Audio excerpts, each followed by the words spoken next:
From Black Friday shopping to Thanksgiving break, we've got the scoop. Please stand for the Pledge of Allegiance. Ready, begin.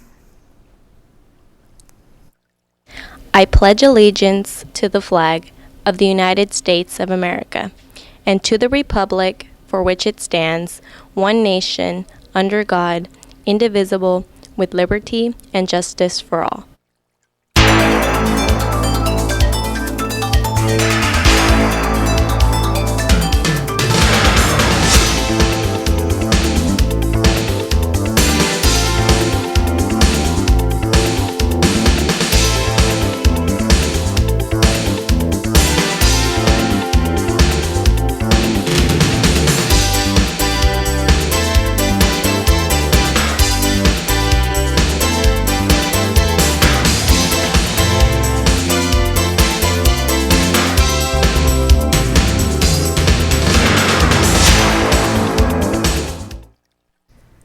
Good morning, Centuriones. Today is Friday, November 20th. All sophomores are invited to attend the California State University Fullerton field trip on Tuesday, January 12th from 8 a.m. to 12 p.m. Students will get a tour of the campus, dorms, hear from a panel of current students, as well as observe some classes. We will be back at CHS for lunch. Today is the last day to turn in your permission slip, so if you need another form, please pick one up from the Higher Ed Center. As all of you may know, this week was Anti-Bullying Week, and in honor of that, we have a video for y'all. It asks the big question, who will stop bullying? Roll the clip. Do you have any friends at all? Any ones that aren't imaginary? Or your family?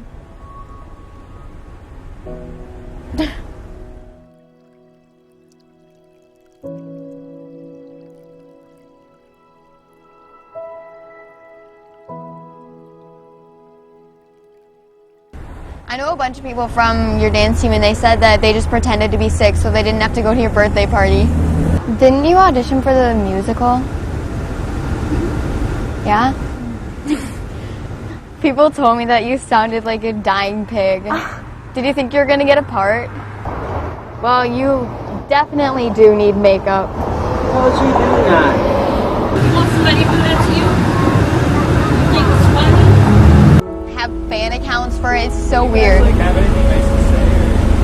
Or you guys talking shit? How would you like it if somebody who was a little bit older than you came and told you you weren't any good? You don't hurt somebody's feelings and intentionally do it.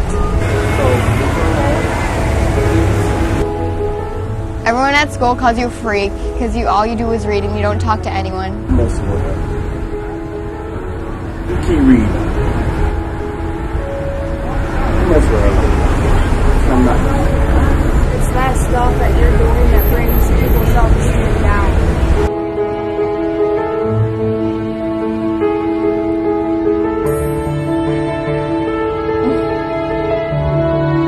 Did she just move away from us? Cute. You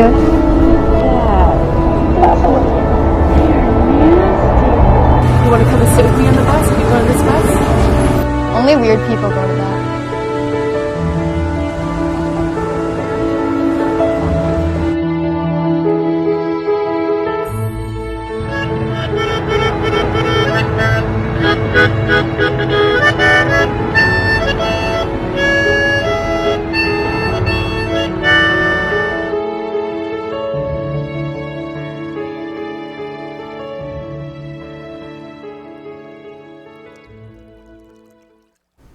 That was very deep. We all have the responsibility to stop bullying. Moving on, just another reminder, today is Friday, the last day of school before Thanksgiving break. Did you know that the average American gains 10 pounds around this time of the year? So most of us are going to gain like 36 pounds. Centuriones, do you know how Thanksgiving started? We thought since we have this week off to celebrate, it might be a good idea to know where it came from. Check out this video describing the origins of the Thanksgiving holiday. Roll the clip. All familiar with the story of the first Thanksgiving when the Pilgrims invited local Native Americans to share a meal with them. But we bet you didn't know Thanksgiving didn't become an annual tradition until more than 200 years later. That first Thanksgiving in 1621 wasn't just one big meal. It was a 3-day festival of eating, hunting, and other entertainments in honor of the Pilgrims' first successful harvest. The Indians killed 5 deer as gifts for the colonists, so venison was definitely on the first Thanksgiving menu. But we bet you didn't know that turkey was not. They also didn't have pumpkin pie or potatoes, which hadn't been introduced to New England yet. And while they may have eaten cranberries, they would have been served plain, not in a sauce or relish. The Pilgrims didn't plan on starting a Thanksgiving tradition.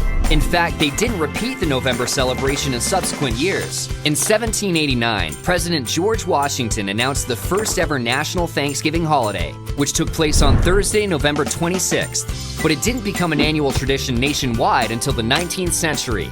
That's when an American writer named Sarah Josepha Hale, most famous for writing the nursery rhyme Mary Had a Little Lamb, was inspired by a diary of pilgrim life to recreate that first Thanksgiving feast.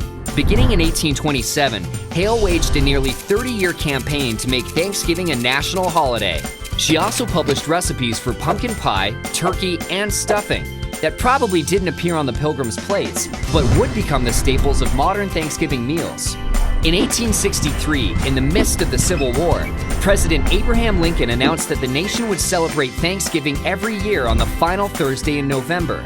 But did you know, in 1939, President Franklin D. Roosevelt decided to move the holiday up a week to give Depression-era retailers more time to make money during the pre-Christmas shopping season. The move was widely criticized, and in 1941, FDR signed a bill fixing Thanksgiving on the fourth Thursday in November, where it stays today. One of the quirkiest Thanksgiving traditions began in 1989, when President George H.W. Bush granted the first official pardon to a turkey. Every November since then, the current Oval Office occupant has given a reprieve to 1 or 2 turkeys, sending them into retirement on a farm rather than to a dinner table. Though it only began in the late 20th century, the story has become one of the more unusual chapters in the long history of Thanksgiving traditions. That was very interesting. I know that I'll eat my share of turkey. But with all the Black Friday shopping I'm gonna do, I'll probably lose like double of what I gained.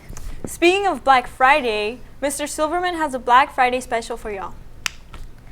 $12 for 1 soccer scarf, or 2 for $20. So save money, live better, and buy 2.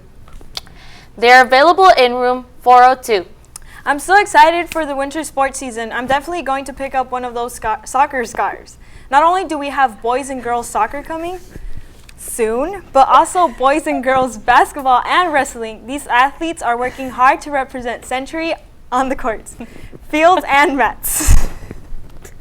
Now, before we go, the quote of the week. Knowing what's right doesn't mean much unless you do what's right.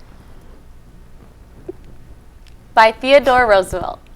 I'm Karina. And I'm Jessica. And remember, take it easy. Bye.